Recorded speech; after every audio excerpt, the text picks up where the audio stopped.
Hey, c'est Logan et je te propose un petit récap de ce qui s'est passé cette semaine dans la pop culture. Bienvenue dans Pop Actu.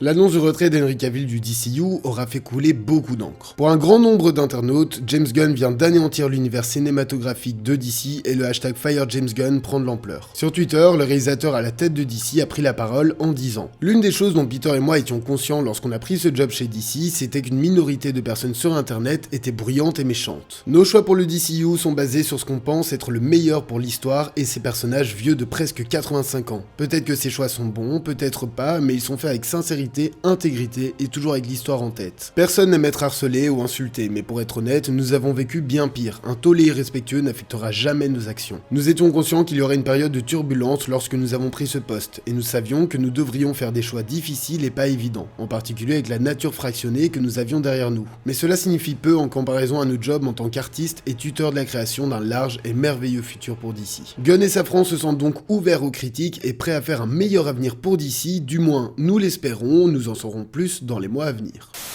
Cette semaine, deux personnes ont pris la décision d'attaquer le studio Universal en justice. La raison, ils estiment que la bande-annonce du film Yesterday, sorti en 2019, est mensongère. Dans la première bande-annonce de film, on pouvait y apercevoir l'actrice Anna de Armas. Deux amis, fans de la star, ont donc loué le film, mais finalement, il aurait été coupé du montage final et n'apparaît donc pas dans le film. Ces deux personnes ont donc déposé plainte, une plainte qui a été acceptée par la cour et un procès les opposant à Universal commencera donc bientôt. Universal a d'abord tenté de se défendre en disant que les bandes annonces n'étaient pas à but publicitaire, mais bien à création artistique, argument refusé par la cour qui considère les bandes annonces comme des produits à destination publicitaire. Ce n'est pas la première fois que des personnes essaient d'attaquer des studios pour la même raison, mais c'est la première fois que c'est accepté. Universal est pas mal inquiet concernant cette histoire. Tout d'abord, s'ils perdent, ils devront payer 5 millions de dollars aux plaignants, mais surtout, ce serait la porte ouverte à des centaines de procès du même genre. Entre les scènes coupées ou les scènes modifiées pour garder le suspense, on n'en aurait pas fini. Le procès n'a pas encore eu lieu, je vous tiendrai évidemment au courant.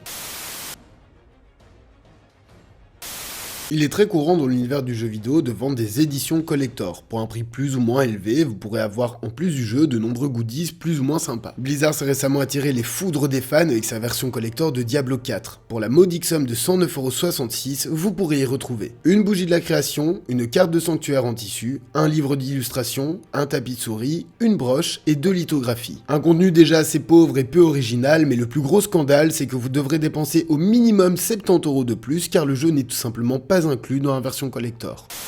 Récemment interviewé par The Hollywood Reporter, Tom Rothman, président de Sony Pictures, a donné certaines infos sur Spider-Man. Celui-ci a en gros dit que oui, il y avait bien des projets, mais que ça ne serait pas pour tout de suite, ça reste assez vague, il est encore compliqué de savoir si cela sera la suite de Tom Holland dans le MCU ou pas, il faudra encore attendre pour ça.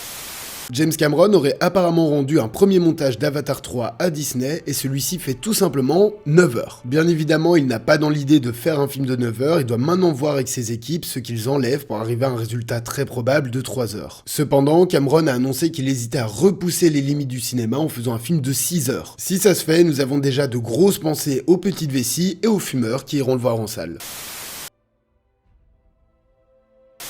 Une première bande-annonce pour Oppenheimer a été diffusée, de nouvelles photos pour la saison 2 de Loki ont été publiées, de nouvelles photos pour Skeleton Crew et Ahsoka ont été dévoilées, la saison 4 d'Umbrella Academy sera composée de 6 épisodes, une première affiche pour Spider-Man Across the Spider-Verse a été publiée, dans sa version plus large nous pouvons même y découvrir encore plus de personnages. Sony France est d'ailleurs revenu en arrière, d'abord baptisé Spider-Man Seul contre tous, il prendra finalement le titre original. Tom Cruise a fait une vidéo en chute libre sur le tournage du prochain Mission Impossible pour remercier les fans pour Top Gun Maverick. Le premier teaser pour Jung-Hee a été dévoilé, il s'agit du nouveau film du réalisateur sud-coréen Yeon Sang-ho pour Netflix. Le tournage de Daredevil Born Again se déroulera sur 11 mois, de février à décembre 2023. Charlie Cox a d'ailleurs exprimé que la série serait moins violente que celle de Netflix. Mary Elizabeth Winstead jouera le rôle d'Hera Syndulla dans la série Ahsoka. Dwayne Johnson a déclaré que Black Adam ne reviendrait pas de sitôt dans le DCU. La saison 4 d'Harley Quinn sortira l'année prochaine sur HBO Max. Une bande-annonce pour The Flash sera diffusée lors du 57e Super Bowl le 12 février, c'est la première bande-annonce diffusée au Super Bowl par Warner Bros depuis 17 ans. Gal Gadot devrait revenir dans le rôle de Giselle dans Fast and Furious 10 alors que son personnage est pourtant mort dans le 6e. Et pour finir, une bande-annonce pour Knock at the Cabin, prochain film de M. Night Shyamalan a été dévoilée. Et voilà, ce 20e épisode de Pop Actu est maintenant terminé, merci de l'avoir suivi jusqu'au bout. Je tenais à vous remercier du fond du cœur, le Pop Actu 19 a fait un nombre de vues que je n'aurais pas cru, bienvenue aux petits nouveaux sur la chaîne. N'oubliez pas de partager, liker et vous abonner, ce sont les meilleurs soutiens pour la chaîne. Moi je vous dis à la semaine prochaine, passez une bonne soirée et une bonne année.